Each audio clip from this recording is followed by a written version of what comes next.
Another W for this Philadelphia Phillies squad on the same night that the Atlanta Braves and the Washington Nationals fall to their respected opponents. So the Phillies win. That's their third win in a row. They beat the Baltimore Orioles, who are clearly a struggling squad, but they improved to 46-37. I can't believe it. And on top of that, in one-run games, we are now 18-7, which is a tremendous improvement on where we were last year. Now let's take a stab here at how this game played out. Zach Eflin on the mound, 7 innings, 82 pitches, and he was lights out dominating. And Gabe Kapler decides to yank him going into the 8th because his spot was coming up in the order and we want to pinch hit for him to try and get an advantage on the runs. At the time, I was furious. You guys have no idea on how I was going to come on to this episode and just tear him apart because of what happened in the 8th inning once we yanked him.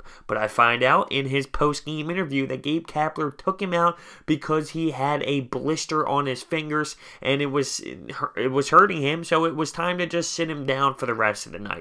If that wasn't the case, I would have went ballistic, because in the 8th inning, when we bring out Tommy Hunter, we bring out Seranthony Dominguez, it goes 2 bases juice, 2 outs, and we get bailed out by MAIKEL Franco, who just has an outstanding play at third, hats in his face, finds a way on his knee to set a great throw over to first base, where Carlos Santana's foot was off the bag in my opinion, but there wasn't enough evidence to overturn the call. So we get out of the inning, but I was just pissed off because I originally thought that Gabe Kapler's terrible managing decision on pulling Eflin after 82 pitches in a dominating game,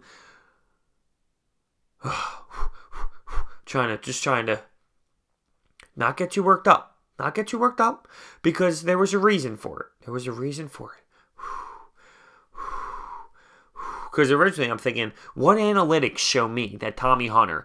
I don't want to do this. I don't want to do this. We won the ball game. 3-2. Let's dissect the scoring of this one. Trumbo early on, top second. He hits a solo shot. It was a no-brainer. It was gone to take a 1-0 lead. In the bottom of the third, though, Rhys Hoskins with a double that scores MAIKEL Franco and Cesar Hernandez for us to take the lead 2-1. But they respond in the top fourth as Trumbo singles to right. He has now produced both of those runs.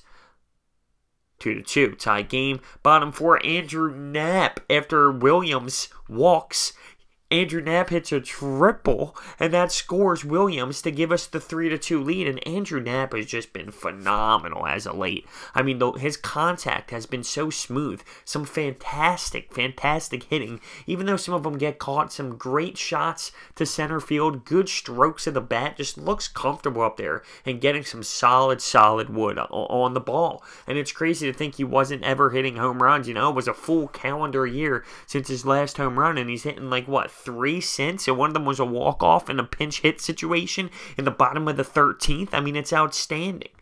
Let's take a look at some of the stat lines. MAIKEL Franco, 2 for 3 and a walk and a run, and on top of that, he was lights out defensively. He was very busy at third base tonight. Insanely busy. Seranthony Dominguez comes in and gets a 1 1/3 innings today, and he gets the save. He did get a little help there in the bottom and the top of the 9th too, may I add. There was one pitch, it was on the outside corner by the blue. I mean, even the pitch cast showed it was insanely off the plate. And even the last strikeout, I thought it was a little high, but it is what it is, and I'm not upset about it. I'm not. Another W, 3 straight. We're improving. The Braves lose. That's the monstrous one. 2.5 games back as of right now. Let's go, boys. Let's keep this up. Oh, I'll just be honest with you. You guys had no idea on how bad I was going to rip apart Gabe Kapler. We also, in that 8th inning, we end up, because of 2 wild pitches, we end up with a full count, intentionally walking Manny Machado to put Trumbo back to the plate, who's already the hottest hitter of the night for them with a home run and both RBIs. So in my mind, I'm thinking, oh, this is just set up for a Gabe Kapler screaming match with my laptop. And I was ready for it. But listen, I can't be mad. I cannot be mad. 3-2, we get the W against a struggling Orioles squad. It did look like we were approaching the plate a little bit differently. We were attacking.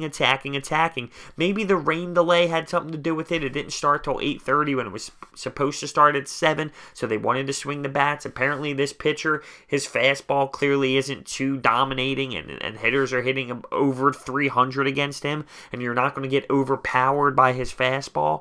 So they were attacking. They were trying to attack, and I would have loved to get more runs against a struggling squad like the Orioles. Only 5 hits as well, but at the end of the day, guess what matters? The W. That's what matters. So, listen, another one in the books, boys. Hit that thumbs up button, subscribe, comment down below your thoughts and opinions. Thank you so much for watching. I'll see you next time.